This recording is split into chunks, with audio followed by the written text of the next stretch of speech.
अस्सलामु अलैकुम वरहमतुल्लाहि वबरकातुहू। इन्नल हम्दुलिल्लाह नहमदुहु व नस्तईनुहु व नस्तगफिरुह व नऊज़ु बिल्लाहि मिन शुरूरि अनफुसिना व मिन सय्यिआति अमालिना मन यहदिहिल्लाहु फला मुदिल्ल लहु व मन युद्लिल फला हादिय लहु व अशहदु अल्ला इलाहा इल्लल्लाहु वहदहु ला शरीका लहु व अशहदु अन्ना मुहम्मदन अब्दुहु व रसूलुहु सल्लल्लाहु तआला अलैहि व अला आलिहि व सहबिहि व सल्लम तस्लीमन कसीरा। अम्मा बाद। सम्मानित श्रोता ও দর্শক মণ্ডলী, আল্লাহ রাব্বুল আলামিনের যাবতীয় প্রশংসা যে মহান আল্লাহ রাব্বুল আলামিন আমাদেরকে সৃষ্টি করেছেন তার একমাত্র ইবাদত বন্দেগীর জন্য। তার ইবাদত বন্দেগী আদায় করা, সম্পাদন করা এ হচ্ছে মানব জীবনের সবচেয়ে গুরুত্বপূর্ণ কাজ। এটি হচ্ছে আমাদের সৃষ্টির মূল লক্ষ্য উদ্দেশ্য। আল্লাহ রাব্বুল আলামিন সকল মানুষকে এই বিষয়টি অনুধাবন করার তৌফিক দান করেন এবং সে অনুযায়ী কাজ করার তৌফিক দান করেন। এতে রয়েছে জীবনের সার্বিক সফলতা। অসংখ্য সালাত ও সালাম নাজিল হোক আমাদের প্রিয় নবী শেষ নবী মুহাম্মদুর রাসূলুল্লাহ সাল্লাল্লাহু আলাইহি ওয়াসাল্লামের ওপর, যার মাধ্যমেই রব্বুল আলামিনের ইবাদত বন্দেগী কেমন করে করতে হবে তা শিখা সম্ভব। সুতরাং এক আল্লাহর ইবাদত করতে হবে এবং এক রাসূলুল্লাহ সাল্লাল্লাহু আলাইহি ওয়াসাল্লামের নির্ভেজাল অনুসরণ করতে হবে।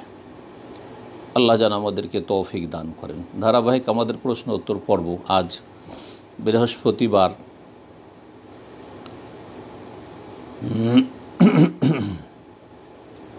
10 ডিসেম্বর 2020। আমাদের প্রশ্ন উত্তর পর্বের পূর্বে কোরআনে কারীমের একটি আয়াত সম্পর্কে সূরাতুল মুমিনুন, যার শুরুতে আল্লাহ রাব্বুল আলামিন ইরশাদ করেছেন, কাদ আফলাহাল মুমিনুনা আল্লাযীনা হুম ফি সালাতিহিম খাশিউন। নিঃসন্দেহে সফল কাম হয়েছে ওই সব ঈমানদার লোকেরা। কাদ আফলাহাল মুমিনুন, নিঃসন্দেহে সফল কাম হয়েছে, অর্থাৎ নিশ্চিত তারা সফলতা লাভ করবে ওই সব মুমিনরা। আল্লাযীনা হুম ফি সালাতিহিম খাশিউন, তাদের বেশ কয়েকটি বৈশিষ্ট্য গুণাবলী আল্লাহ রাব্বুল আলামিন বর্ণনা করেছেন। শুধু ঈমানের ইসলামের দাবি করলে হবে না। তার প্রথমটি হচ্ছে আল্লাযীনা হুম ফি সালাতিহিম খাশিউন, যারা তাদের সালাতে বিনয়ী, খুশুর সাথে, একগ্রতার সাথে, একনিষ্ঠতার সাথে রব্বুল আলামিনের সামনে সিজদায় অবনত হয়, সালাত আদায় করে। যারা খুশুর সাথে বিনয়ী হয়ে সালাত সম্পাদন করে, তারা সালাতের যে সব শর্তগুলি রয়েছে, আরকান, ওয়াজিবাত, ফরজগুলি রয়েছে, সুন্নাতসমূহ রয়েছে, সে সমস্তগুলি পূরণ করার চেষ্টা করবে এবং সেইভাবে সালাত আদায় করবে যেভাবে রাসূলুল্লাহ সাল্লাল্লাহু আলাইহি ওয়াসাল্লাম সালাতের শিক্ষা দিয়েছেন। সালাতে মনোযোগী হইতে হবে, পাপ মুক্ত হতে পারবেন, অশ্লীলতা মুক্ত হতে পারবেন এবং ইহকাল পরকালে সফল কাম হতে পারবেন। তারপরে যে দ্বিতীয় বৈশিষ্ট্য বলা হয়েছে তা হচ্ছে আল্লাযীনা হুম আনিল লাগওয়ি মুরিদুন, যারা অসার কথা কাজ থেকে মুখ ফিরিয়ে নেয়, যারা অসার কথা কাজকে এড়িয়ে চলে। এমন কথা কাজে থাকবে না যে সব কথা কাজে কোনো লাভ নেই, না দিনের লাভ আছে না দুনিয়ার বৈধ লাভ আছে। অত্যন্ত গুরুত্বপূর্ণ বিষয়। বর্তমান ফিতনার যুগে বহুমুখী ফিতনা, বাড়িতে ফিতনা, হাতের মুঠি মোবাইলে ফিতনা, বাড়ির বাইরে রাস্তাঘাটে ফিতনা, সব জায়গায় ফিতনা আর ফিতনা।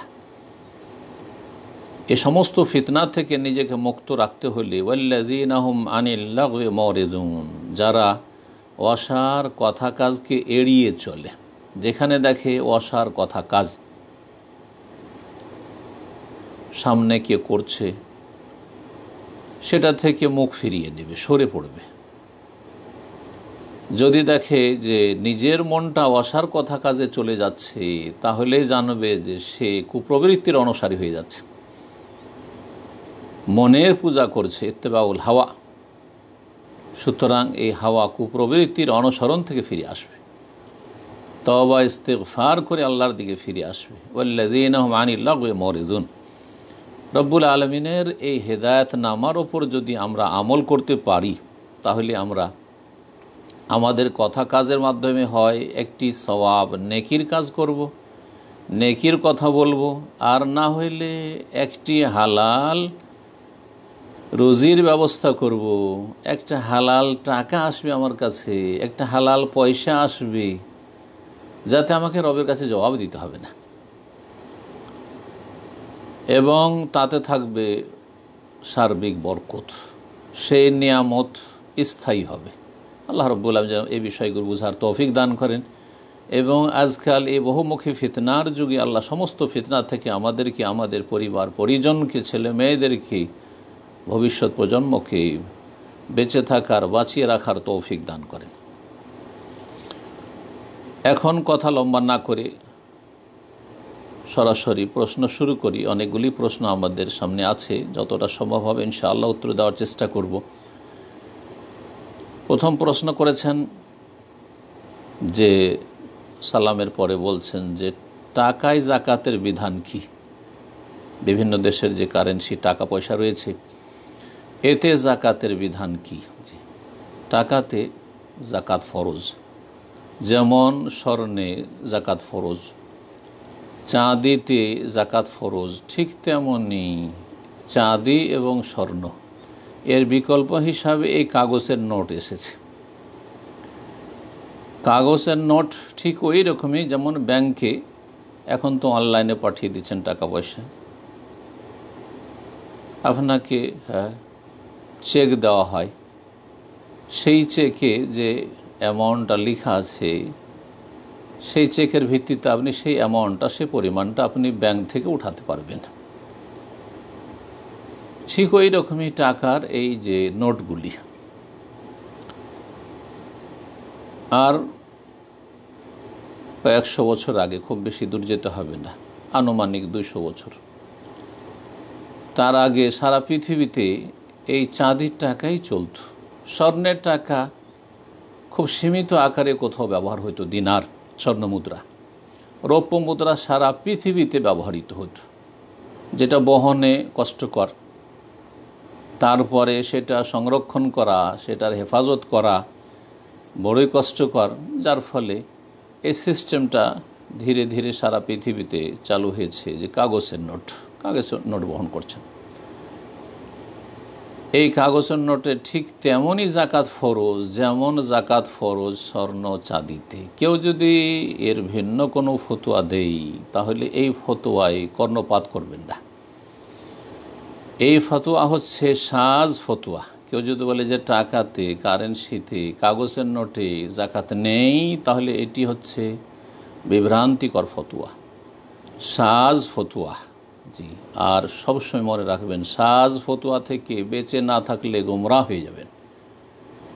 যিনি সাজ ফতোয়া দিবেন তিনি গোমরাহ হবেন এবং গোমরাহ করবেন, আর যত লোক গোমরাহ পথভ্রষ্ট হবে তাদের পাপের বোঝা উঠাইতে হবে। আল্লাহ রাব্বুল আলামিন যেন বুঝার তৌফিক দান করেন। আমরা যেন মানুষের জন্য হেদায়েতের কারণ হই, হেদায়েতের মাধ্যম হই, গুমরাহির মাধ্যম না হই। এটি অত্যন্ত গুরুত্বপূর্ণ বিষয় আলেম সমাজের জন্য, মুফতিদের জন্য, দায়ীদের জন্য, জনগণের জন্য। গুরুত্বপূর্ণ বিষয় হচ্ছে যে সবসময় নিজের ঈমান ইসলামের হেফাজত করবেন। রোজিকে আপনি সন্দেহে রাখবেন না, এখানে সন্দেহ না, প্রশ্ন ওঠে না।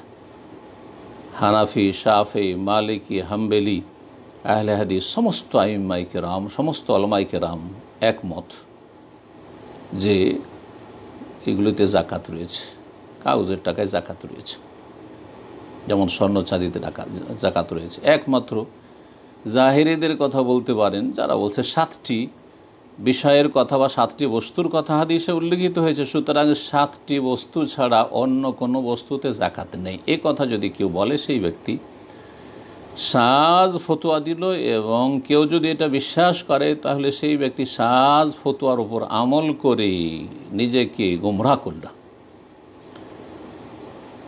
আর জাকাত স্বর্ণ চাঁদিতে এবং টাকায়, কাগজের নোটে 40 ভাগের 1 ভাগ দেবেন, শতকরা 2.5 টাকা। আশা করি বিষয়টি বুঝতে পেরেছেন এবং কোনো বিভ্রান্তির শিকার হবেন না। আল্লাহ রাব্বুল আলামিন যেন সমস্ত রকমের দলালা থেকে, বিভ্রান্তি থেকে আমাদেরকে বেঁচে থাকার তৌফিক দান করেন।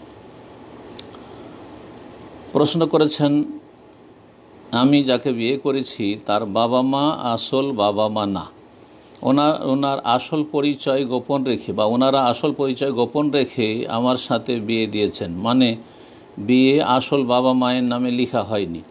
ওনারা এই মেয়েকে পালক আনছেন, মানে দত্তক নিচ্ছেন, কিন্তু আমি জানি না, এসব বিয়ের পর জেনেছি। এখন কি এই বিয়ে বৈধ ছিল? এই মেয়ে কি আমার হালাল বউ হয়েছে? জি, আপনি বিয়ে করেছেন সেই মেয়েটিকে, যে মেয়েটিকে আপনি কবুল করেছেন, তার বাবা মায়ের নাম যদি নাও বলা হয়, শুধু তার নাম বলা হয়, এমন কি শুনে রাখেন ভালো করে, তার নাম পর্যন্ত যদি না বলা হয়, আপনার সামনে বলা হয় যে তুমি এই মেয়েটিকে কি কবুল করলে, আর আপনি বলেন আমি এই মেয়েটিকে কবুল করলাম। মেয়ের অভিভাবক যে রয়েছে বলি, সে বলল যে আমি এই মেয়েটির তোমার সাথে বিয়ে দিলাম, নাম বলুক আর না বলুক, যথেষ্ট যথেষ্ট। জি, আপনার বিয়ে শুদ্ধ। সুতরাং তার আসল বাবার নাম বলুক আর নাই বলুক, কোনো অসুবিধা নেই। তবে বাবার পরিচয় গোপন করা, একবারে উজ্জ করে দেওয়া জায়েজ নয়। শ্রদ্ধা সম্মানের জন্য কাউকে বাবা বলা, মা বলা, খালা বলা কোনো অসুবিধা নেই। এই ক্ষেত্রে বাড়াবাড়ি এক শ্রেণীর লোকেরা করে, সেটা পছন্দনীয় না বাড়াবাড়ি। কিন্তু বাপকে মাকে আপনি উড়িয়ে দেবেন একবারে, তাদের নাম পর্যন্ত কেউ জানবে না, পরিচয় জানবে না, অন্যকে বাবা বলে ডাকবেন এমনভাবে যে সেই যেন সমাজে, এলাকায় বাবা বলে স্বীকৃত, পরিচিত, এমনটা জায়েজ নয়, হারাম, এর ওপর লানত রয়েছে। বাকি আপনার বিয়ে শুদ্ধ ইনশাআল্লাহ, কোনো পেরেশানিতে থাকবেন না। 3 নম্বর প্রশ্ন করেছেন, সূরা মুলক কি আসরের পর পড়তে পারবো? মাগরিবের পরে বিভিন্ন ব্যস্ততার কারণে সব দিন পড়তে পারি না, আসরের পরে তেমন কোনো কাজ থাকে না। সূরাতুল মুলক বা অন্য সূরা যদি যে কোনো সময় পড়েন আপনি সওয়াব পাবেন ইনশাআল্লাহ। কিন্তু সূরাতুল মুলকের যে রাতে পড়ার ফজিলতের হাদিসগুলি রয়েছে, যে হাদিসগুলি হাসান বা সহিহ আল্লাহ আলবানী রাহমাহুল্লাহ বলেছেন, একাধিক হাদিস রয়েছে, অন্য মুহাদ্দিসরাও বলেছেন, সেই হাদিসগুলোর ওপর যদি আমল করতে চান তাহলে রাত্রে পড়তে হবে। আর রাত শুরু হয় মাগরিব সূর্য অস্তমিত হওয়া থেকে শুরু করে ফজর পর্যন্ত, ফজরের আজানের সময় শুভ সাদেক পর্যন্ত। সুতরাং রাতে পড়লে এইভাবে পড়তে হবে। জি, আল্লাহ রাব্বুল যেন তৌফিক দান করেন। আপনি মাগরিব এশার মাঝখানে পড়তে পারেন না, কোনো অসুবিধা নেই, এশার পরে পড়বেন, ঘুমাবার আগেখানে পড়বেন। কিন্তু আপনি দিনে পড়বেন আর ভাববেন যে আমি ওই রাতের ওই ফজিলতের আমল করব না, এটা হবে না। তবে ইনশাআল্লাহ যে কোনো কোরআনের আয়াত, সূরা তেলাওয়াতের রাতে পড়েন, দিনে পড়েন, যে কোনো সময় পড়েন, ফজিলত রয়েছে, সেটা পাবেন ইনশাআল্লাহ। 4 নম্বর প্রশ্ন, আমার প্রশ্ন হচ্ছে, কোনো ছেলে অথবা মেয়ে ভবিষ্যতে বিয়ে করতে চায় কিন্তু কোনো যোগ্য পাত্র বা পাত্রী মিলছে না। অবশ্যই মিলবে চেষ্টা করলে। আল্লাহ রাব্বুল আলামিন বলেছেন, ওয়াল্লাযীনা জাহাদু ফীনা লানাহদিয়ান্নাহুম সুবুলানা, যারা আমার উদ্দেশ্যে সর্বাত্মক প্রচেষ্টা চালাবে, মুজাহাদা, চেষ্টা করতে হবে, আল্লাহর কাছে দুয়ার চেষ্টা করতে হবে, এবং আপনাকে হাত পা নাড়াতে হবে, হরকত করলে বরকত হবে। অবশ্যই আল্লাহ রাস্তা দেখাবেন যদি চেষ্টা করেন। তো হয়তো পছন্দ হচ্ছে না, মিলছে না, অথবা পছন্দ হচ্ছে না, এই কারণগুলোর জন্য সারা জীবনও অবিবাহিত থেকে গেলে বা এমন অবস্থায় তাদের মৃত্যু হয়ে গেল, তার জন্য কি তাদেরকে আখেরাতে শাস্তি ভোগ করতে হবে? দয়া করে উত্তরটা দেবেন। যদি বিবাহ না করার কারণে যুবক যুবতী, ছেলে মেয়ে বিবাহের বয়সে পৌঁছেছে আর বিবাহ করেনি, যার ফলে বিভিন্ন গুনাহে জড়িয়ে গেছে, যেই গুনাহগুলি থেকে বিবাহ করলে বেঁচে থাকতে পারত, তাহলে অবশ্যই গুনাহগার এবং আখেরাতে অবশ্যই শাস্তির যোগ্য বলে বিবেচিত হবে এবং আল্লাহর কাছে আসামের কাঠগড়ে হাজির হইতে হবে, যদি গুনাহে লিপ্ত হয় বিবাহ না করার কারণে। এমনিতে সাধারণ অবস্থায় যদি বিবাহ না করার কারণে কোনো গুনাহে লিপ্ত না হয়, বিবাহ করছে না, কোনো গুনাহ হচ্ছে না, আলহামদুলিল্লাহ, তাহলে বিবাহ সাধারণ অবস্থায় সুন্নাতে মুআক্কাদা, আম্বিয়া রসুলগণের সুন্নাত, প্রিয় নবী মুহাম্মদ সাল্লাল্লাহু আলাইহি সাল্লামের সুন্নাত। আল্লাহ রাব্বুল বলছেন যে হে নবী, তোমার পূর্বে নবী রসুলগণকে পাঠিয়েছি, ওয়াজআলনা লাহুম আজওয়াজান ওয়া যুররিয়া, তাদের স্ত্রীরা ছিল এবং তাদের ছেলে মেয়ে ছিল। সুতরাং বিবাহ করা, স্ত্রী ঘরে নিয়ে আসা এবং ছেলে মেয়ে নেওয়া, এটা হচ্ছে আম্বিয়া রসুলগণের সুন্নাত মিন সুনানিল মুরসালিন, সাধারণ অবস্থায় সুন্নাতে মুআক্কাদা। আপনি সুন্নাতে মুআক্কাদা একটা ফজিলতের কাজ ছেড়ে দিলেন, যদিও গুনাহ না হয়। আর যদি গুনাহ হয় তাহলে, বা গুনার আশঙ্কা থাকে বিয়ে না করলে সাবালক সাবালিকার, আর আশঙ্কা অধিকাংশ মানুষেরই রয়েছে, অধিকাংশ যুবক যুবতীর রয়েছে, তাহলে অবশ্যই গুনাহগার হবে। কাবিরা গুনাহে লিপ্ত হলে কাবিরা গুনাহগার হবে, সাগিরা গুনাহে লিপ্ত হলে সাগিরা গুনাহগার হবে।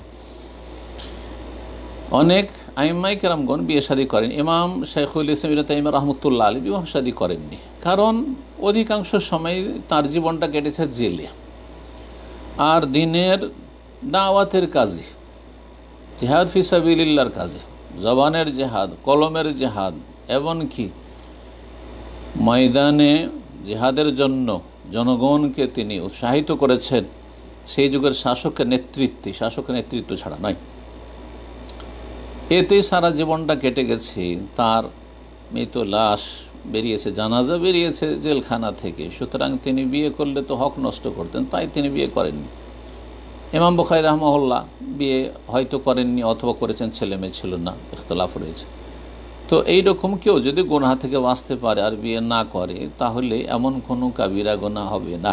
তবে আবার বলছি, তারপরেও বিয়ে করে নেওয়া ভালো কাজ, সওয়াবের কাজ, এবং দিনকে কমপ্লিট করার, দিনকে পূর্ণ করার একটি গুরুত্বপূর্ণ পদক্ষেপ। আল্লাহ যেন ভালো মিলিয়ে দেন, ভালো ছেলেকে ভালো পাত্রী মিলিয়ে দেন, আর ভালো মেয়েকে ভালো যেন স্বামী মিলিয়ে দেন, জোড়া মিলিয়ে দেন।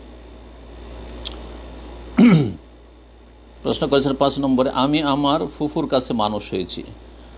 আমার যখন 1.5 বছর বয়স ছিল, আমার ফুফুর সন্তান নাই। আমার ফুফা মারা গেছেন 2002 সালে। আমার ফুফু আমার দাদার সম্পত্তি থেকে একটা ফ্ল্যাট পেয়েছেন। আমার ফুফু ফ্ল্যাটটি আমাকে লিখে দিতে চান, কারণ যেহেতু তিনি আমাকে নিজের সন্তানের মতো করে মানুষ করেছেন এবং আমাকে অনেক ভালোবাসেন। আমার প্রশ্ন হচ্ছে, আমি ফ্ল্যাটটি কি নিতে পারবো, নাকি তার এই ফ্ল্যাট এতে তার বাকি ভাই বোনের ছেলেদের অধিকার রয়েছে? আমার ফুফু আমার আব্বু আম্মুর সাথেই থাকেন বাংলাদেশে, আর যেহেতু উনি আমাকে অনেক বেশি ভালোবাসেন, তাই আমাকে দিতে চান, দয়া করে জানাবেন। জি, ছেলে মেয়েদের মাঝে ইনসাফ করতে হবে এবং দিলে সবাইকে দিতে হবে। জীবদ্দশায় যদি কেউ দেয় তাহলে সবাইকে দিতে হবে। ইত্তাকুল্লাহ ওয়া আদিলু বাইনা আওলাদিকুম, রাসূল বলেছেন আল্লাহকে ভয় করে এবং ছেলে মেয়েদের মাঝে, তোমার যদি একাধিক ছেলে মেয়ে থাকে তাদের মাঝে সুবিচার করে এবং দিলে সবাইকে দাও, দিলে সবাইকে দিতে হবে। পক্ষান্তরে অন্যদের ক্ষেত্রে কোনো অসুবিধা নেই, যে আপনাকে যদি আপনার ফুফু এই ফ্ল্যাট লিখে দিয়ে দেয়, কোনো অসুবিধা নেই ইনশাআল্লাহ। জি, তবে আপনাকে লিখে দেবে হেবা বা যেটা আতিয়া দান, সেটা করে দেবে। জি, এটাই উচিত হবে। আর আপনি যেহেতু ফুফুর ওয়ারেসও নন, সুতরাং যদি আপনার জন্য ওসিয়ত করে তো ও জায়েজ রয়েছে। শুধু যারা ওয়ারিস উত্তরাধিকারী তাদের জন্য রাসূলুল্লাহ সাল্লাল্লাহু আলাইহি ওয়াসাল্লাম হাদিস রয়েছে, ফালা ওসিয়াতা লিওয়ারিসিন ইন্নাল্লাহ কাদ আতা কুল্লা যি হাক্কিন হাক্কা। আল্লাহ রাব্বুল প্রত্যেক হকদারকে তার হক দিয়ে দিয়েছেন। সুতরাং ফালা ওসিয়াতা লিওয়ারিস, যে উত্তরাধিকারী এমনিতে ভাগ পাবে ধন সম্পদে, ইন্তেকালের পরে কোনো ব্যক্তির, সেই ব্যক্তির ওসিয়ত করতে পারবে না ওয়ারিসিনদের জন্য।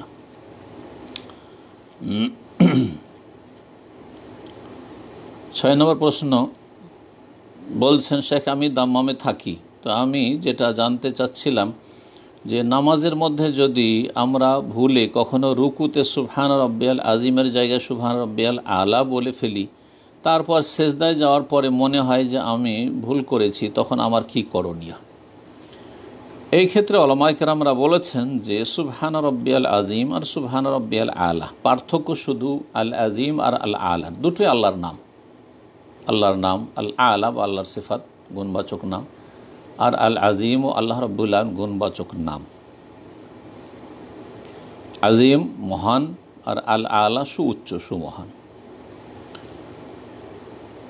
ইচ্ছা করে আপনি এইরকমটা করবেন না, কারণ রাসূলুল্লাহ সাল্লাল্লাহু আলাইহি ওয়াসাল্লামের ওপর যখন ফাসাব্বিহ বিসমি রাব্বিকাল আযীম নাজিল হয় এই আয়াত সূরা ওয়াকিয়ার, তখন রাসূলুল্লাহ বললেন যে ইজআলুহা ফি রুকুইকুম, এর ওপর আমল করো তোমরা তোমাদের রুকুতে।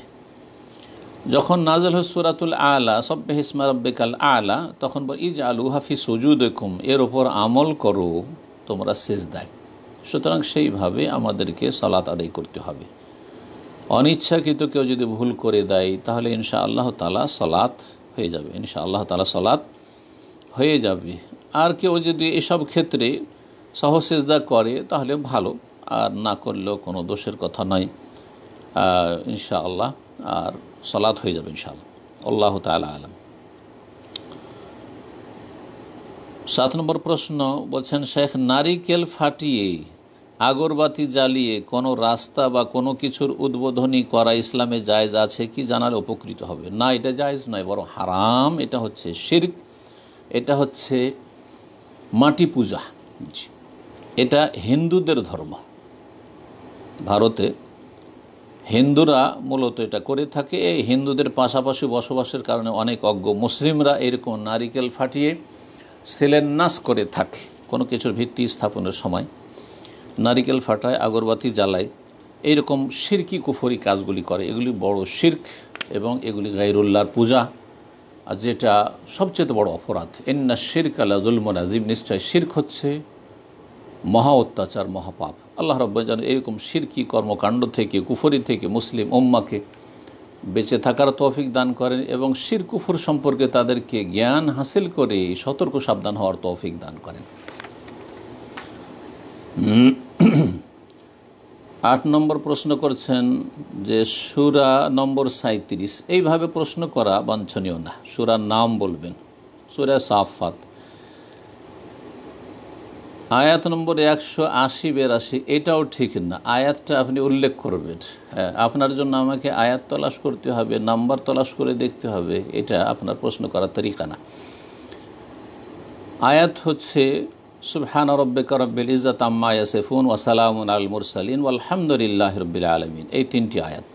বলছেন এই আয়াত 3টি বলে মোনাজাত শেষ করা কি জায়েজ? হ্যাঁ, দোয়া যদি শেষ করেন এই আয়াত পড়ে তো অসুবিধা নেই। আল্লাহর তাসবিহ করলেন সুবহান রাব্বিকা রাব্বিল ইজ্জাতি আম্মা ইয়াসিফুন, আর তারপরে সমস্ত নবী রসুলগণের ওপর সালাম পেশ করেন ওয়া সালামুন আলাল মুরসালিন, আর শেষে আল্লাহ রাব্বুল আলামিনের প্রশংসা জ্ঞাপন করলেন আলহামদুলিল্লাহি রাব্বিল আলামিন বলে।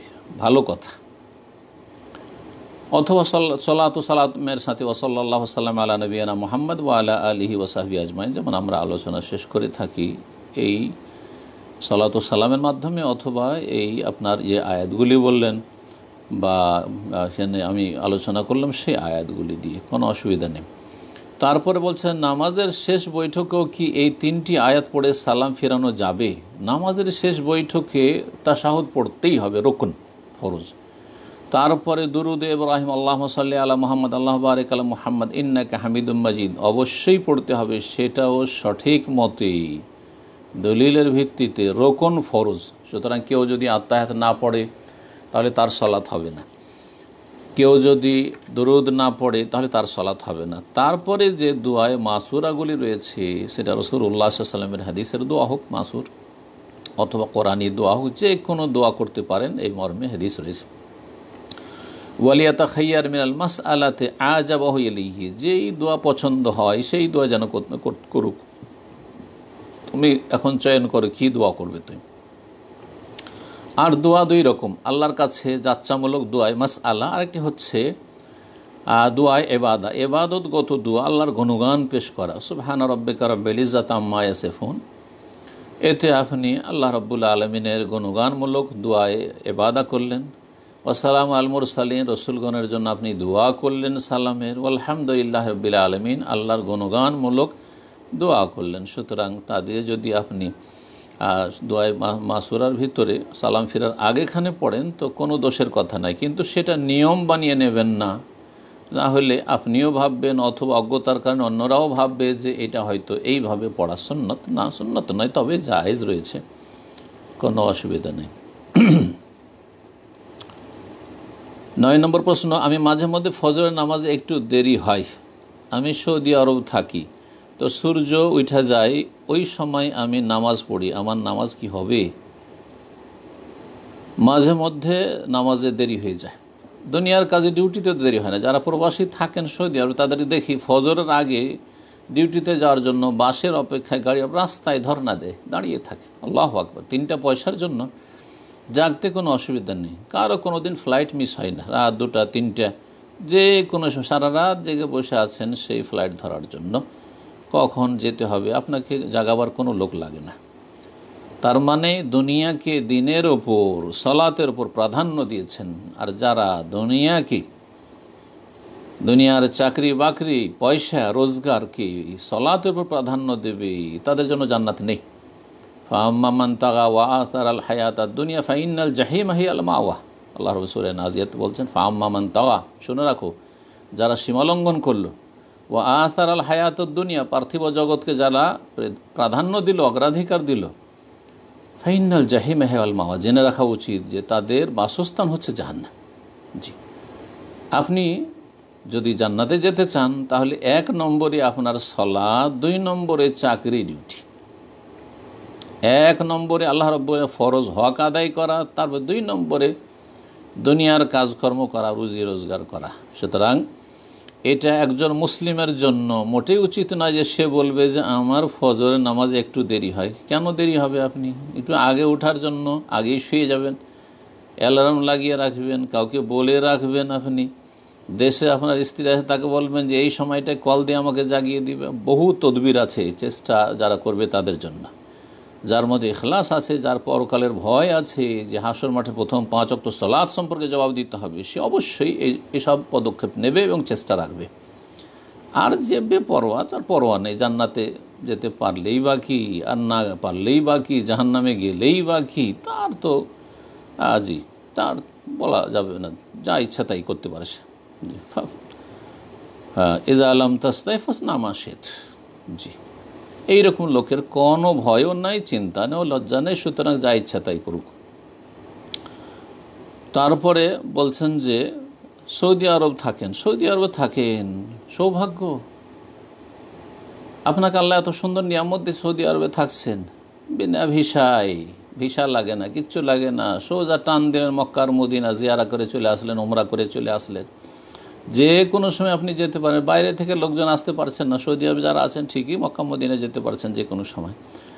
এত বড় নিয়ামত পাওয়ার পরে তৌহিদের দেশে আছেন, সুন্নতের দেশে আছেন, মাশাআল্লাহ। ইসলামিক পরিবেশ যদি পৃথিবীতে কোথাও থাকে তো সৌদি আরবে আছে, আলহামদুলিল্লাহ। যেটুকু আছে আলহামদুলিল্লাহ, অনেক আছে আলহামদুলিল্লাহ। এবং সারা পৃথিবীতে এর নজির কোথাও পাওয়া যাবে না। পৃথিবীতে এমন কোনো জমিন নেই যেই জমিন শিরক মুক্ত রয়েছে, মাজার মুক্ত রয়েছে, মূর্তি পূজা মুক্ত রয়েছে, একমাত্র সৌদি আরব ছাড়া। না এখানে মূর্তি পূজা আছে, না মাজার পূজা আছে, কবর পূজা আছে। 2 রকমের শিরকের কোনো শিরক এই দেশে নেই আলহামদুলিল্লাহ। না এই দেশে কোনো রকমের বিদাত আছে, মিলাদ আছে, আর কেয়াম আছে, আর অন্যান্য বিদাত রয়েছে, পীর মুরিদির বিদাত রয়েছে, কিচ্ছু নেই আলহামদুলিল্লাহ। আলহামদুলিল্লাহ রাব্বিল আলামিন। সেই দেশে থেকেও যদি আপনি 5 ওয়াক্ত সালাত ঠিক না করতে পারেন, তাহলে আপনার ক্ষেত্রে বা এইরকম যারা অসংখ্য প্রবাসী আছে যারা সৌদি আরবে থাকে হতভাগা, এমনকি মক্কা মদিনায় থাকে হতভাগা, আল্লাহু আকবার, তাদের সম্পর্কে মাঝে মাঝে এই আয়াতটি আমার মনে হয়। জি, ওমান কানা ফি হাযিহি আ'মা ফাহুয়া ফিল আখিরাতি আ'মা ওয়া আদাল্লু সাবিলা।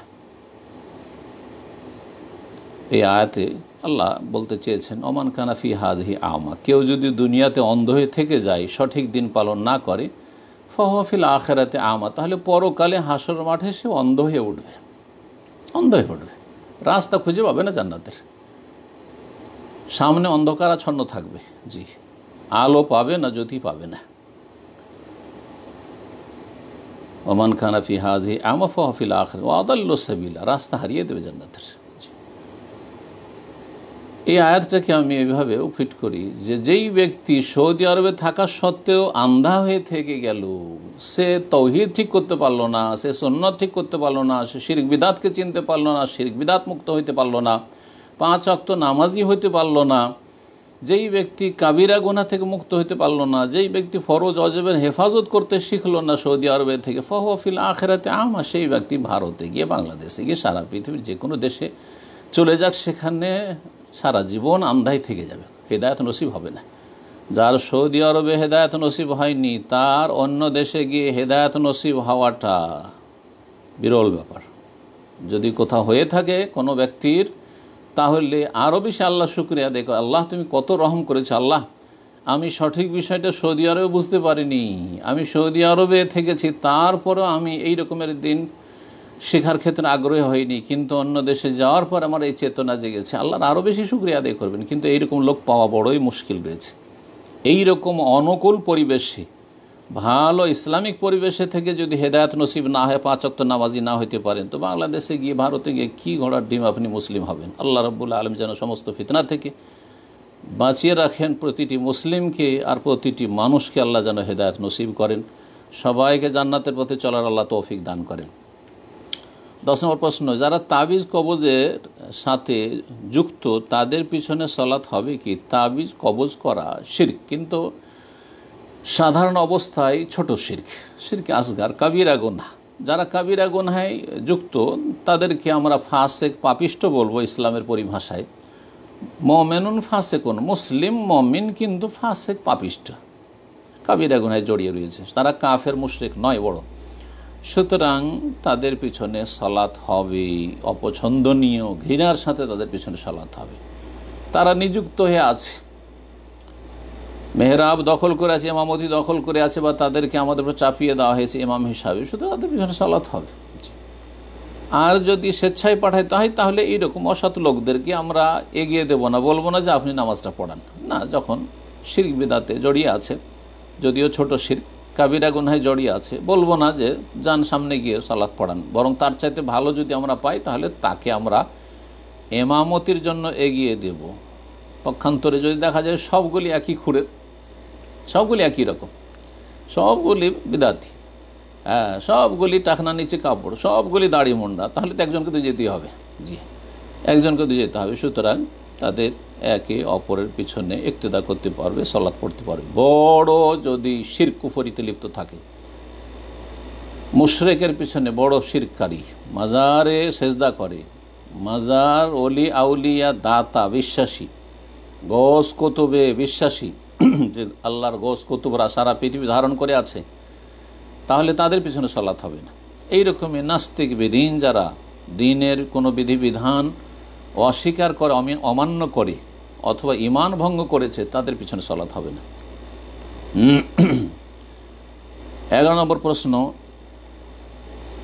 বলছেন সালামের পরে আপনার জন্য প্রাণ ভরে দোয়া করি, জাযাকাল্লাহু খাইরান, আল্লাহ যেন আপনাকে সর্বদা সুস্থ রাখেন, নিরাপদ রাখেন, আর পরকালে, বলছেন, আর পরকালে বিনা হিসেবে জান্নাতুল ফিরদৌসের মেহমান বানান, আমিন। তারপরে প্রশ্ন করছেন, রাফুল আইদান করা ও সম্মিলিত মোনাজাত না করার কারণে আমাদের মসজিদ থেকে বের করে দিয়েছে, আল্লাহ রাব্বুল আলামিন আপনাদের হেফাজত করেন, এবং যারা এইরকম জুলম অত্যাচার করে তাদেরকে আল্লাহ হেদায়েত দান করেন, তাদের অনিষ্ট থেকে কোরআন সুন্নাহর অনুসারী ভাই বোনদের হেফাজত করেন। বাড়িতে নামাজ আদায় করলে কি জামাতের সওয়াব পাবো? যদি মসজিদে আপনাদের যেতে না দেওয়া হয়, মসজিদ থেকে তাড়িয়ে দেওয়া হয়, আর কোনো রাস্তা না পান যে মসজিদে গিয়ে তাদের পেছনে সালাত আদায় করবেন, যদিও তারা বিভিন্ন বেদাতে জড়িয়ে রয়েছে, বড় শিরকে যেন জড়িয়ে না থাকে। অর্থাৎ যদি তারা বেরেলভি হয়, মাজার পূজারি হয়, ঈমান ভঙ্গকারী যদি ইমাম হয়, তাহলে তাদের পেছনে কোনো মতে সালাত জায়েজ নয়। কিন্তু যদি বিভিন্ন বেদাতে জড়িয়ে আছে, তাদের পেছনে সালাত জায়েজ, চেষ্টা করবে তাদের মসজিদে যাওয়ার। কিন্তু যদি তাদের মসজিদ থেকে বের করে দেয়, মসজিদে আপনাকে সালাত পড়তে বারণ করে, তাহলে আপনি আপাতত বাড়িতে সালাত আদায় করতে পারবেন ইনশাআল্লাহ।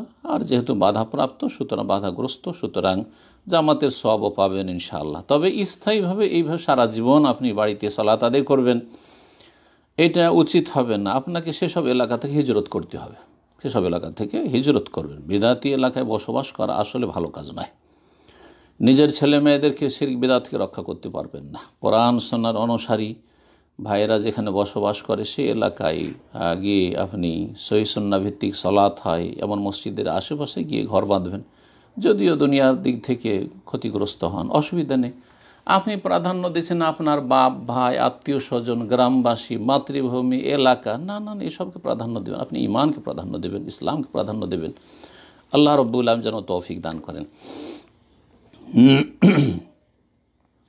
12 নম্বর প্রশ্ন করে শেখ, আমরা যে জুব্বা পরি পায়জামার ভিতরে থাকে, কি বলছেন, আমরা যে জুব্বা পরি পায়জামা ভিতরে থাকে, যদি নাভির নিচে অনেক সময় নেমে যায় এতে কি সমস্যা আছে? জুব্বা পরছেন আপনি একবার টাকনার ওপর পর্যন্ত, এই জুব্বা, আর তার নিচে যে পায়জামা পরছেন সেটা যদি নাভির নিচে নেমে যায়, হ্যাঁ এটা বলতে চাইছেন, কোনো অসুবিধা নেই, কারণ আপনার শরীর তো ঢাকা রয়েছে। নাভির নিচে নেমে গেলে তো উন্মুক্ত হয়ে গেল না, নাভির নিচে আপনার পায়জামা নিয়েছে, জুব্বা দিয়ে তো ঢাকাই আছে, কিন্তু নাভির নিচে নামতে গিয়ে যেন টাকনা না ঢেকে যায় এমনটা না হয়, এটা একটা বিষয় মনে রাখবেন। আর একটি বিষয় মনে রাখবেন যে জুব্বার নিচে যদি জুব্বার কাপড় মোটা হয় তাহলে জুব্বার নিচে পায়জামা পরা কোনো আবশ্যক নয়। পায়জামা আজকাল আলহামদুলিল্লাহ পয়সা আছে, সেজন্য নিচে একটা পায়জামার নিচে আপনার জাঙ্গিয়া আন্ডারপ্যান্ট পরছেন, আর তার উপরে আপনার শরীরের ওপর গেঞ্জি আছে, তারপরে জুব্বা আছে, এতগুলি পোশাক পরছেন। শরীয়তে কি এতগুলি পোশাকের কোনো শর্ত আছে? না, একটা পোশাক যদি হয় আর সেটা কাঁধ থেকে শুরু করে একেবারে হাঁটুর নিচ পর্যন্ত ঢেকে যাচ্ছে, এইরকম যদি একটা মোটা কাপড়ের জুব্বা হয়, যেমন শীতের জুব্বাগুলি রয়েছে, তাহলে ইনশাআল্লাহ যথেষ্ট, ভিতরে কিছু থাক আর নাই থাক কোনো অসুবিধা নেই, যথেষ্ট। সুতরাং আপনার জুব্বার ভিতর থেকে যদি পায়জামা নাভির নিচে নেমে যায় তাতে কোনো যায় আসে না, বরং পায়জামা যদি আপনি খুলেও ফেলে দেন, তবে সাদা পাতলা কাপড় হলে সমস্যা রয়েছে। সাদা পাতলা কাপড় একটি কাপড় যদি পরে থাকেন আর যদি নিচে পায়জামা না থাকে তো অনেক সময় লজ্জার স্থান ভেসে উঠতে পারে, দেখা যেতে পারে, যেটা হারাম, তখন সালাত বাতিল হয়ে যাবে। বিষয়টি ভালো করে মনে রাখবেন।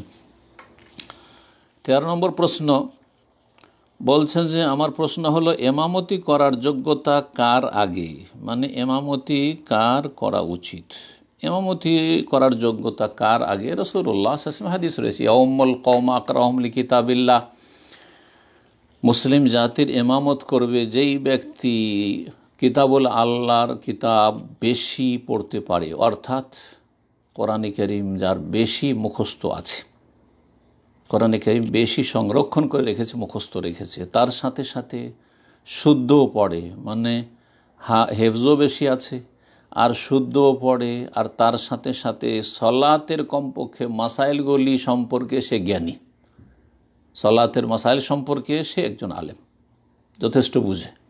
এমন না হয় যে সুন্দর হাফেজ, পাকা হাফেজ আর পাকা কারি, কিন্তু সলাতে কোথায় সহসিজদা করতে হবে, কোথায় কি হলে কি করতে হবে তাই জানে না, বিদাতি সলাত পড়ে, তাহলে না, সে হকদার নাই, শুধু হাফেজ হয় যথেষ্ট নয়। এজন্য আবু বকর সিদ্দিক রাদিয়াল্লাহু তাআলা আনহু রাসূলুল্লাহ সাল্লাল্লাহু আলাইহি ওয়াসাল্লামের পরে বা রাসূলুল্লাহ সাল্লাল্লাহু আলাইহি ওয়াসাল্লাম অসুস্থ থাকা অবস্থায় যে স্থলাভিষিক্ত হয়ে ইমামত করেছেন,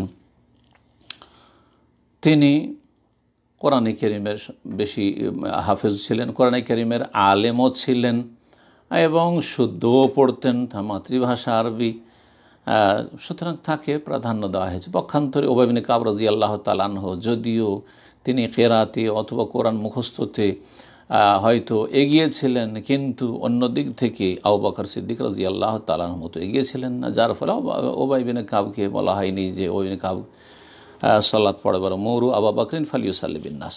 এটা অবশ্যই খেয়াল রাখতে হয়। অনেকে শুধু হাফেজ দেখলে আগে বাড়িয়ে দেয়, হাফেজ যথেষ্ট নয়, যদি অনারব হাফেজ হয়, আর বিদাতি ঘরানার হাফেজ কারি, কিন্তু সলাতের মাসাইলই জানে না, সলাতে সহসিজদা করতে হলে বিদাতি সহসিজদা করবে, হ্যাঁ 2 সালামের মাঝখানে সহসিজ, যেমন হানাফিরা এক শ্রেণী করে, অথচ হানাফি মযহাব এটা না, হানাফি মযহাব হয় বাদাস সালাম, সালামের পরে 2 সালামের পরে 2টো সিজদা করো, কিন্তু 1 সালাম ভিড়ে আর তারপরে সহসিজদা। তো এইরকম যাদের মাসাইল এরকম জানা নেই, শুধু হাফেজ হওয়া যথেষ্ট নয় এক কথায়।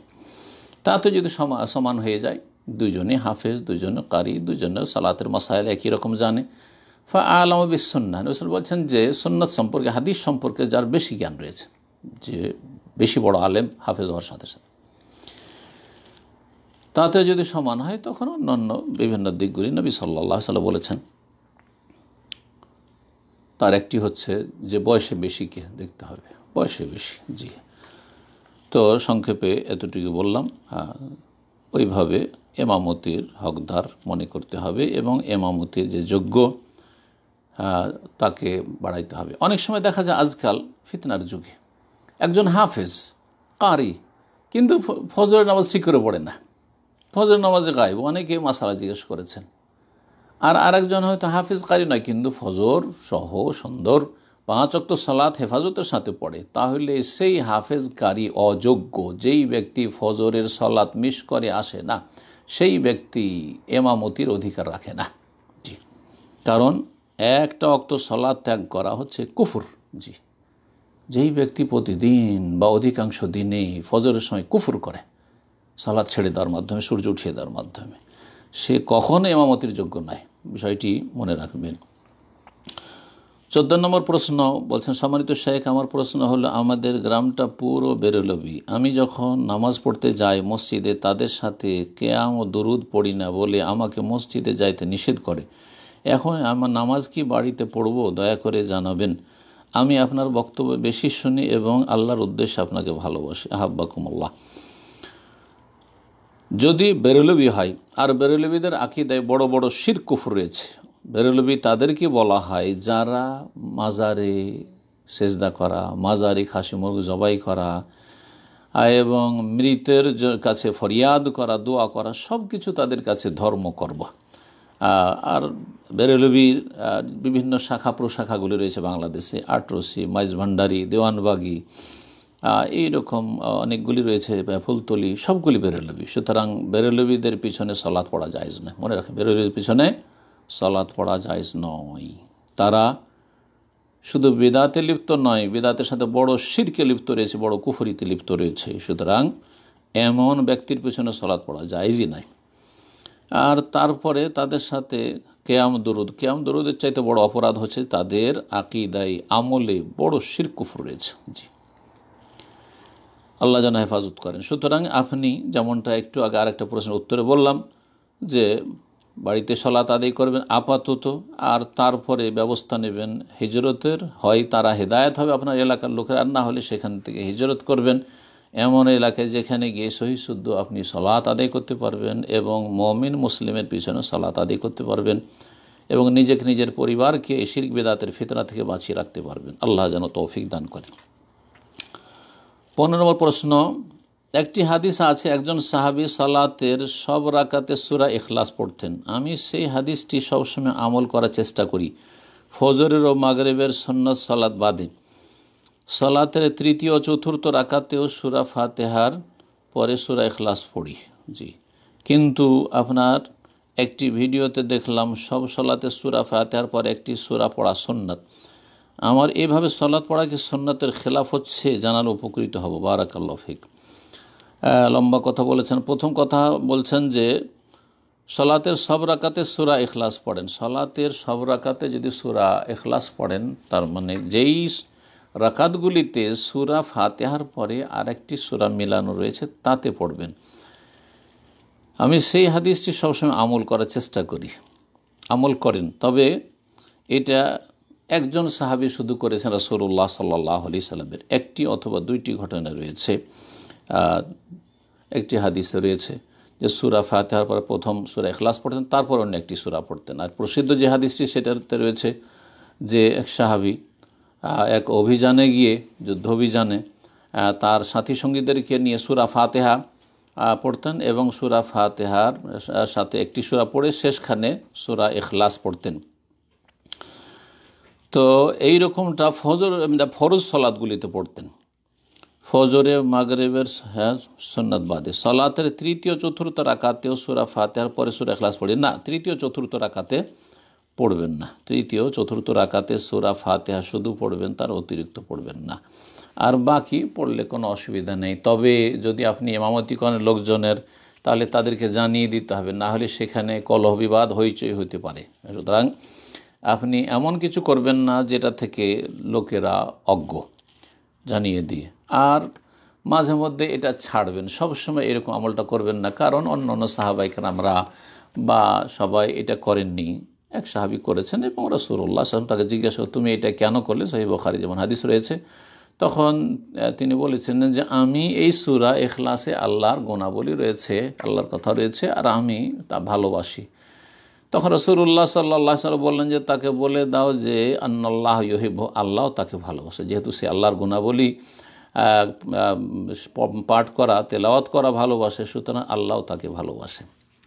16 নম্বর প্রশ্ন, আমাদের মসজিদে ইমাম সাহেব বুখারী শরীফের বিশুদ্ধতা প্রকাশ করতে গিয়ে বলেন, বুখারী রাহিমাহুল্লাহ হাদিস লিপিবদ্ধ করার আগে উজু করতেন, 2 রাকাত সালাত আদায় করতেন এবং ঘুমাতেন। নবী সাল্লাল্লাহু আলাইহি ওয়াসাল্লাম স্বপ্নে সহি বলতেন, তারপরে লিপিবদ্ধ করতেন। আমি বললাম, স্বপ্নে সহি বলতেন, এই কথাটি কি ঠিক? হ্যাঁ হুজুর বলল ঠিক। তাই জানার ছিল ঠিক কি না? না, এটা ঠিক না, বাড়াবাড়ি। জি, এই ঘটনাগুলি আসলে এতে অতিরঞ্জন বাড়াবাড়ি রয়েছে। এতে সহিহ বুখারী রাহমাহুল্লাহ যখন ইমাম বুখারী রাহমাহুল্লাহ যখন সহিহ বুখারী সংকলন করেন, দীর্ঘ 16 বছর ধরে তিনি মদিনায় বসে, রওদা রিয়াজুল জান্নাহ, সেখানে বসে তিনি সংকলন করেছেন। প্রতিটি হাদিসের জন্য তিনি গোসল করেছেন, এতটা ঠিক। গোসল করে লিখতে বসতেন, আর গোসল করার সাথে সাথে উজু করে বসতেন, কিন্তু প্রতিটি হাদিসের জন্য তিনি উজু করতেন।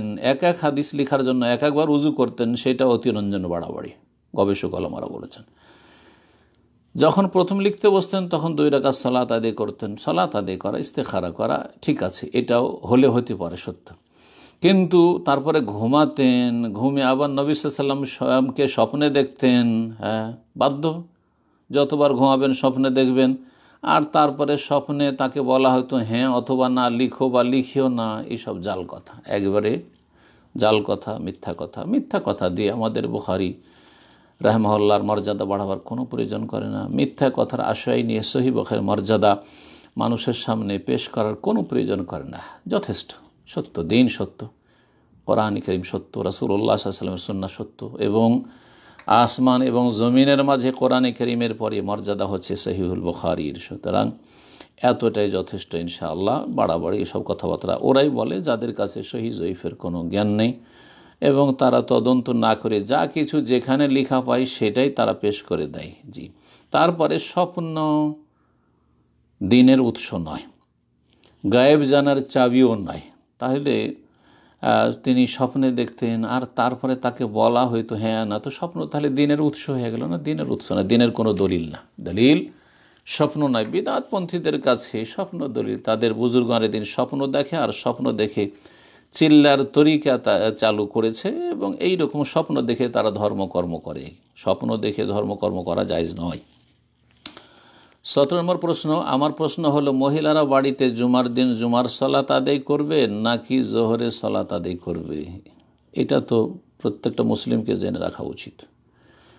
এটি এমন একটি গুরুত্বপূর্ণ প্রশ্ন যে এটা যদি জানা না থেকে যদি এরকম ভুল করেন তাহলে তো যাবে, সব যাবে। জি, বাড়িতে যখন আপনি সালাত আদায় করছেন, মহিলা মানুষ অথবা পুরুষ মানুষ, জুমার দিনে পুরুষ মানুষের জন্য জায়েজ নাই যে বিনা ওজরে বাড়িতে সালাত আদায় করবে, বরং জুমা মসজিদে জুমাতে যাবে, জামাতে যাবে। জুমায় যাওয়া ফরজ, জামাতে যাওয়া ফরজ, যদি এই কোনো ওজর না থাকে। মহিলাদের ক্ষেত্রে মসজিদে যাওয়া জায়েজ, মসজিদে যাওয়া জায়েজ, রমজানেও জায়েজ, অন্য সময়েও জায়েজ, কিন্তু উত্তম হচ্ছে বাড়িতে সালাত আদায় করা। জুমাতেও জায়েজ, 5 ওয়াক্ত সালাতেও জায়েজ, বিশেষ করে রাতের সালাতে সাহাবিয়াতরা যেতেন এবং রমজান মাসে যেতেন। সুতরাং জায়েজ, কিন্তু উত্তম নয়। বাকি কথা হলো, জুমা আর দিনে যদি বাড়িতে মহিলারা সালাত আদায় করে তাহলে জুমা পড়বে না জোহর, জুমা মোটেই পড়বে না, জোহরের সালাত পড়বে। যদি কেউ জুমার সালাত বাড়িতে পড়ে 2 রাকাত, তাহলে তার সালাত হয়নি এবং তার ওপর এই জোহরের সালাত ফরজ হয়ে আছে। আর দীর্ঘদিন যদি এরকম কাজ করে থাকে তাহলে বড়ই কাবিরা গুনাহ করেছে। আল্লাহর কাছে খালেস অন্তরে তওবা করা উচিত এবং রব্বুল আলমের কাছে তওবা করে ইস্তিগফার করে ক্ষমা প্রার্থনা করা উচিত। আল্লাহ যেন মাফ করেন এবং অজ্ঞতা যেন দূর করেন। 18 নম্বর প্রশ্ন, সালাতে শুধু তাশাহুদ পড়ে সালাম ফিরলে হবে কি যদি দুরুদ ও দুআয়ে মাসুরা না পড়ি? একটু আগে একটা প্রশ্ন উত্তরে বললাম যে সলাতে শুধু তাশাহুদ ফরজ রুকুন নয়, তাশাহুদ যেমন ফরজ রুকুন, সেটা ভুলে গেলেও সালাত হবে না, আর ইচ্ছা করে ছাড়লেও সালাত হবে না। ঠিক তেমনি দুরুদ ইব্রাহিমি আল্লাহুম্মা সাল্লি আলা মুহাম্মদ আল্লাহু বারিক আলা মুহাম্মদ ইন্নাকা হামিদুম মাজিদ, এটা হচ্ছে রুকুন ফরজ সঠিক মতে। সুতরাং কেউ যদি দুরুদ ইব্রাহিমি না পড়ে তাহলে সালাত হবে না। হ্যাঁ, দোয়ায়ে মাসুরা সুন্নাত, দোয়ায়ে মাসুরা আল্লাহুম্মা ইন্নী যালামতু নাফসি বলেন। আমাদের দেশের মানুষরা আবার অজ্ঞতার কারণে, বিশেষ করে হানাফি ভাই বোনেরা মনে করে দোয়ায়ে মাসুরা মানে শুধু এই দোয়াটি আল্লাহুম্মা ইন্নী যালামতু নাফসি। তার চেয়ে গুরুত্বপূর্ণ দোয়া হচ্ছে 4টি অনিষ্ট থেকে, 4টি বিষয় থেকে আশ্রয় কামনা, আল্লাহুম্মা ইন্নী আউযু মিন আযাবিল কবরি ওয়া মিন আযাবি জাহান্নাম ওয়া মিন ফিতনাতিল মাসিহিদ দাজ্জাল ওয়া মিন ফিতনাতিল মাহইয়া ওয়াল মামাত। তো এই দোয়াটি অত্যন্ত গুরুত্বপূর্ণ দোয়া। আল্লামা আলবানী তো এই দোয়াটি পড়াকে ওয়াজিব বলেছেন। সুতরাং এই দোয়াটিও পড়বেন, যদিও ওয়াজিব নয়, অধিকাংশ ওলামাদের কাছে সুন্নাত। এই দোয়াগুলি পড়বেন বা অন্যান্য দোয়া, রব্বানা আতিনা ফিদ দুনিয়া হাসানা ওয়া ফিল আখিরাতি হাসানা ওয়া কিনা আযাবান নার পড়বেন, এগুলি সুন্নাত। বাকি আবার বলছি, তাশাহুদ পড়া এবং দুরুদ ইব্রাহিম পড়া রোকন ফরজ, কেউ যদি ছেড়ে দেয় বা ছুটে যায় তাহলে সালাত হবে না। 19 নম্বর প্রশ্ন, শেখ একজন বউকে বলল তুমি অমুক বাড়িতে গেলে তালাক হয়ে যাবে, পরে আবার স্বামী বলল আমার কথা আমি উঠিয়ে নিলাম, এখন কি সমাধান হবে? যদি উঠিয়ে নেয় তো ভালোই কথা, উঠিয়ে নিল। আর যদি কেউ এরকম বলে ফেলে যে তুমি অমুক জায়গায় গেলে হ্যাঁ তালাক হবে, কোনো কিছুর সাথে তালাককে যদি ঝুলন্ত রাখে, তালাকে মুআল্লাক হ্যাঙ্গিং করে, তাহলে ওলামারা বলেছেন যে তার উদ্দেশ্য কি দেখতে হবে। তার উদ্দেশ্য যদি তালাক দেওয়া হয় তাহলে তালাক হয়ে যাবে এই কাজ করলে। তার স্ত্রী যদি এরকম কাজে লিপ্ত হয় বা ওই জায়গায় চলে যায় তাহলে, বা ওই কাজটি করে ফেলে তাহলে। আর যদি উদ্দেশ্য হয় তাকে শাসন করা, সেই কাজ থেকে বারণ করা বা ধমক দেওয়া, কিন্তু তাকে তালাক দেওয়ার তার নিয়ত নাই, তাহলে সেই তালাক হবে না। যাই হোক, এইরকম কাজ করা ঠিক নাই। তালাক দেবেন সুস্থ মস্তিষ্কে, ঠান্ডা মেজাজে, এইরকম তালাকে মুআল্লাক রাখবেন না। আর যদি কাউকে শাসন করতে হয় তালাক দিয়ে শাসন করবেন, এটা মূর্খদের কাজ। 20 নম্বর প্রশ্ন, আমাদের পাড়াতে কিছু মানুষ মারা গেলে গোসল করানোর শেষে সেই মাইয়াতের কাফনের ভিতরে কি কাগজ লিখে ঢুকিয়ে দেয়, এটা কি কোনো হাদিস বা কোরআন বা নবীজির জামানায় ছিল? কোরআনে কারিমেও নেই, আর হাদিসেও নেই, আর রাসূলুল্লাহ সাল্লাল্লাহু আলাইহি ওয়াসাল্লামের জামানায় তো ছিলই না, তারপরে সাহাবা কেরাম খোলাফা রাশেদিনের জামানায় ছিল না। বরং ইমাম আবু হানিফা, শাফি, মালিক, আহমদ থেকেও এসব প্রমাণ নেই। এইসব বিদাতি সুফিদের আবিষ্কার। এরা করে কি, ওদের কাছে সাজরানামা আছে, সাজরানামা চরমনাইর পীরদের গুমরাহির একটি গুমরাহি সাজরানামা, সিজরা। ওরা বিকৃত করে বলে সাজারাকে সিজরা বলে, অর্থাৎ পীরদের যে পরম্পরা, সিলসিলা, পীরদের সিলসিলা, আমার পীর অমুক ছিল, আমার পীরের পীর অমুক ছিল, তার পীর অমুক ছিল, তার হাতে অমুক বায়া, তার পীর অমুক ছিল, তার পীর অমুক ছিল, এই করতে করতে ভণ্ডরা, আর সমস্ত সুফিরাই ভণ্ড, এরা এটাকে হাসান বসরি অমুক তমুক করতে করতে হাসান হোসেন আর তারপরে আলী রাদিয়াল্লাহু তাআলা আনহু পর্যন্ত পৌঁছায়। এগুলি তাদের মিথ্যা ধর্ম, জাল ধর্ম। জি, আচ্ছা, তারপরে পৌঁছালো এই সাজারা, সাজারা নামা পৌঁছাইলো। এই যেমন বংশ পরম্পরা হয়, বংশের সিলসিলায় নাসাব হয়, এটা হচ্ছে সাজারায় নাসাব বলে বংশের যেটা সিলসিলা, আর এটা হচ্ছে পীরদের সুফিদের সাজারা। তো এটাকে বাঙালিরা সিজরা বলে। এই পীরদের সিলসিলা যতগুলি নাম রয়েছে, নামগুলি লিখে একটা কাগজে, আর লিখার পরে সেই কাফনে গুজে দেয়, কাফনে বেঁধে দেয়। আর তাদের এই শিরকি আকীদা যে এই যদি কাফনে এই সিজরাটা বা সাজারাটা যদি বাঁধা থাকে পীরের সিলসিলা, তাহলে মুনকার নাকির যখন প্রশ্ন করতে আসবে, কবরে আসার পরে যখন কাফন খুলবে, তখন দেখবে যেতে ওই পীরদের সিলসিলা সব মুবারক নাম লেখা আছে বিদাতিদের। সুতরাং এই যে মুবারক নাম লেখা আছে, ওই নাম দেখার পরে মুনকার নাকির চলে যাবার প্রশ্নই করবে না যে যথেষ্ট, এর হয়ে গেছে, আর প্রশ্ন করে আউযুবিল্লাহ। এগুলি হচ্ছে দালালা, কুল্লু দালালাতিন ফিন্নার, আর গুমরাহির পরিণাম হচ্ছে জাহান্নাম। আর দুটো প্রশ্ন আছে, সংক্ষেপে জবাব দিয়ে দিই। 21 নম্বর প্রশ্ন, আমাদের এলাকাতে কবর দেওয়ার শেষে কবরের 4 কোণে খেজুর পাতা পুঁতে, ওই 4টি খেজুর পাতা 4 জন 4টি সূরা পড়ে কবরে পুঁতে দেই, সব বিদআত। আমি ওনাকে জিজ্ঞাসা করেছিলাম, ওনারা বলল যে নবী সাল্লাল্লাহু আলাইহি ওয়াসাল্লাম কবরস্থানের পাশ দিয়ে হেঁটে যাওয়ার সময় একজন ব্যক্তির কবরের মধ্যে খুব আযাব হচ্ছিল। নবী সাল্লাল্লাহু আলাইহি ওয়াসাল্লাম আদেশ করেছিলেন, ওই ব্যক্তির কবরে খুব আযাব হচ্ছে, তোমরা গিয়ে খেজুর পাতা পুঁতে দাও। তাই আমরা এটা করি। এটা কি সত্য? কোরআন বা হাদিসে নবী সাল্লাল্লাহু আলাইহি ওয়াসাল্লামের জামানায় কেউ কি করেছেন? রাসূলুল্লাহ সাল্লাল্লাহু আলাইহি ওয়াসাল্লাম দুটো কবর পাশ দিয়ে যাচ্ছিলেন। সহিহ বুখারী, মুসলিম, অন্যান্য হাদিসের কিতাব হাদিস, ইন্নামা লা ইউআযাবানা ওয়া মা ইউআযাবান কাবির। ওহীর মাধ্যমে জানতে পারলেন যে এই দুটো কবরে আযাব হচ্ছে। দুইজনের দুটো অপরাধ ছিল, গুনাহগুলি কাবিরা গুনাহ ছিল। যাই হোক, রাসূলুল্লাহ সাল্লাল্লাহু আলাইহি ওয়াসাল্লামকে শাফাআতের অনুমতি দেওয়া হলো, কিন্তু শাফাআতটা ছিল সঠিক ব্যাখ্যায় হাদিসের শাফাআতুল মুআক্কাতা, একটা নির্দিষ্ট বা সীমিত কালের জন্য সুপারিশ ছিল রাসূলুল্লাহ সাল্লাল্লাহু আলাইহি ওয়াসাল্লামের, যাতে করে মানুষ এই পাপগুলিতে লিপ্ত না হয়। আর এদের আযাব হচ্ছে, আযাবটা হালকা হয়। সেটা হচ্ছে যে তিনি দুটো খেজুর ডাল নিলেন আর দুই কবরের উপরে দুটো গেড়ে দিলেন, চার কোনায় নাই, দুই কবরের ওপর দুটো গেড়ে দিলেন আর বলে লাআল্লাহু ইউখাফফাফ আনহুমা মা লাম ইয়াইবেসা, এই দুটো কবরের আযাবকে হালকা করা হবে যতদিন পর্যন্ত এই দুটো ডাল শুকিয়ে না যায়। এই সময়টা নির্ধারণ করে দিয়েছেন রাসূলুল্লাহ সাল্লাল্লাহু আলাইহি ওয়াসাল্লামের কাছে আল্লাহ রাব্বুল আলামিন ওহী মারফত, জিবরিল মারফত। জি, এতদিন পর্যন্ত আযাবটা হালকা থাকবে, তারপরে তার অপরাধ যদি থাকে তো আযাব হইতে থাকবে। এতদিন জন্য সুপারিশ। এই জন্য এই হাদিসের ভুল ব্যাখ্যা এক শ্রেণীর লোকেরা করেছে যে কাঁচা ডাল যতদিন তসবিহ করবে এই তসবির কারণে কবর আযাব হালকা হবে। তো কোরআন এবং হাদিসে কি আছে যে কাঁচা ডাল শুধু তসবিহ করা, শুকনো তসবিহ করে? বরং কোরআন কারীমের সূরায়ে বনী ইসরাঈল সূরাতুল ইসরা ওয়াইম মিন শাইইন ইল্লা ইউসাব্বিহু বিহামদি, যে কোনো বস্তু, শুকনো, রসাল, পৃথিবীর সব কিছু, গাছপালা, জীব জন্তু, সমস্ত কিছুর, লোহা, স্বর্ণ, চাঁদি, আল্লাহ যা সৃষ্টি রয়েছে সেই, যে কোনো বস্তু, আল্লাহ ছাড়া সব কিছু সেই, সব কিছুই আল্লাহর প্রশংসার সাথে সাথে তসবিহ করে। ওয়ালাকিন লা তাফকাহুনা তাসবিহ, তবে তাদের তসবিহ তোমরা অনুধাবন করো না, বুঝতে পারো না। তাহলে শুকনো আর কাঁচার কোনো পার্থক্য নেই এই ক্ষেত্রে। তারপরে রাসূলুল্লাহ সাল্লাল্লাহু আলাইহি ওয়াসাল্লাম এই দুটো কবরের ওপর শুধু খেজুর ডাল পুঁতেছিলেন, আর কোনো ক্ষেত্রে তিনি করেননি। তার জীবদ্দশায় অনেক মাইয়ে দাফন হয়েছে, ভালো হয়েছে, কারো ভুলভ্রান্তিও ছিল, কারো কবরের ওপর এই রকমের খেজুর ডাল পুঁতেননি। তারপরে খোলাফায়ে রাশিদিন এর উপর আমল করেননি। না হলে বলতাম যে এটি সুন্নত, সেই জন্য তারা বুঝেছেন যে রাসূলুল্লাহ ওই হাদিসের আলোকে এটি কাজ করতে হবে। সুতরাং এটি একটি বিদআত, আর এই বিদআত করা হচ্ছে গুমরাহির পরিণাম, অবশ্যই জাহান্নামের শাস্তি যদি আল্লাহ মাফ না করে। সুতরাং এসব বিদআতগুলি করবেন না। তারপরে ওলামারা আরও বেশ কিছু কথা বলে, তার মধ্যে একটি কথা এখানে বলে দিই, সেটা হচ্ছে যে রাসূলুল্লাহ ওহীর মাধ্যমে জানতে পেরেছে এই দুটো কবরে আযাব হচ্ছে। আপনি যাদের কবরে খেজুরের ডাল পুঁতছেন, কি আপনি কি জানছেন যে তাদের কবরে আযাব হচ্ছে? হতে পারে যে তারা নেক, তাদের কবরে নেয়ামতে ভরে দেওয়া হয়েছে, আপনি কি সাহসে তাদের কবরের ওপর আপনি ডাল পুঁতলেন?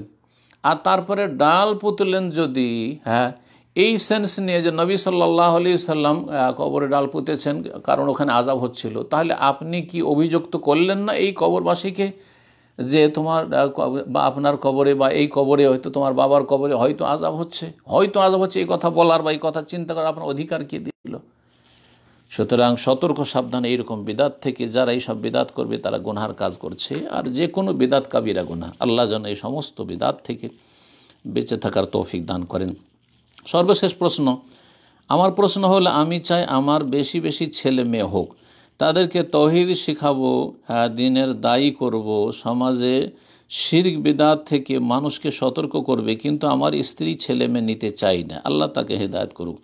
শারীরিক সুস্থতা থাকা সত্ত্বেও বর্তমানে আমার এক ছেলে এক মেয়ে, আমি চাই আরও হোক, এমনকি আমি বলেছি দ্বিতীয় বিবাহ করব, এতেও তিনি রাজি না, তার রাজি হওয়ার কোনো প্রয়োজন করে না, বিবাহ করতে দিচ্ছে না। আমার সব কিছু সচ্ছলতা থাকা সত্ত্বেও আর ছেলে মেয়েও নিচ্ছে না, এখানে আমার করণীয় কি? আপনার করণীয়, আপনি যদি সাহসী মানুষ হন, ভীতু না হন, আর কাপুরুষ না হন, স্ত্রীর কাছে আপনি দুর্বল না হন, বা স্ত্রীর কাছে গোলাম না হন, অথবা স্ত্রীর বংশধার এমন জাদরেল, এমন দুর্দান্ত যে আপনার বসবাস মুশকিল করে দেবে, দুনিয়ার দিক থেকে আপনার ক্ষয়ক্ষতি করবে, এসব অনিষ্টের আশঙ্কাও যদি না থাকে, তবে আপনাকে পরামর্শ দেব যে আপনি সোজা বলেন যে তুমি হয় বাচ্চা নাও, জি হ্যাঁ। আর যদি বাচ্চা না নিতে চায়, একজন মহিলা বলতে পারে যে চলো 2 বছর বাচ্চাকে দুধ পান করাইতে হবে, আর 8 মাস 9 মাস 10 মাস গর্ভধারণ করতে হবে, 2 বছর বাচ্চাকে স্তন্যদান করি, দুধ পান করিয়ে নিই, আর তারপরে গর্ভধারণ করব বা বাচ্চা নেব, তাহলে এতটুকু অধিকার বলা যেতে পারে। কিন্তু বলবে 5 বছর 7 বছর, আমি 8 বছর 10 বছর বাচ্চা নেব না, 10 বছর গ্যাপ দিয়ে নেব, তো এমনিতে দুটোর বেশি হয়তো হবে না। তো এই রকম স্ত্রী যদি বাড়াবাড়ি করে, হ্যাঁ অন্যায় সে অন্যায় করলো যে বাচ্চা নিতে চায় না, তাকে বলবেন যে হয় বাচ্চা নাও। আর যদি বাচ্চা নিতে রাজি না হয় অথচ শারীরিক দিক থেকে সুস্থ, আলহামদুলিল্লাহ, আর তারপর আর্থিক আপনার সচ্ছলতা আছে আর ঈমানি শক্তিও আপনার আছে যে আপনি ইনসাফ করবেন, এমন না হয় যে ঈমান দুর্বল। অনেকে দাবি করছেন যে আমি বিয়ে করব, কিন্তু শেষখানে দেখা যায় যে বিয়ে করে জুলম অত্যাচার করা শুরু করছেন, অবিচার করা শুরু করছেন, ফেঁসে যাবেন আল্লাহর কাছে। যদি ঈমানি শক্তিও থাকে, আর্থিক শক্তিও আপনার থাকে, আর স্ত্রীর যে পরিবার রয়েছে বা তার বংশধর রয়েছে তাদের অনিষ্ট থেকেও যদি আপনি নিরাপদ থাকেন, তো আপনি সাহসের সাথে বিয়ে করেন। এই ক্ষেত্রে রাজি হচ্ছে না, তার রাজি হওয়ার কোনো মূল্য রাখে না। এটা ইসলাম বিরোধী আইন কোনো দেশে যদি তৈরি হয়ে থাকে, যারা তৈরি করেছে তারা গুনাহগার হয়েছে, এবং যারা এই আইনে বিশ্বাসী তারা গুনাহগার। আমরা এসব নাজায়েজ আইনে আল্লাহর নাফরমানি করে মানুষের মানবরচিত আইনে বিশ্বাসী নয়, এবং সেটা মানা জায়েজও নয়। সুতরাং আপনি আলহামদুলিল্লাহ আল্লাহ তৌফিক দিয়েছে, বিয়ে করুন আর বেশি বেশি বাচ্চা নেন। ইনশাআল্লাহ তাআলা আপনার সৎ নিয়ত আল্লাহ পূরণ করবেন।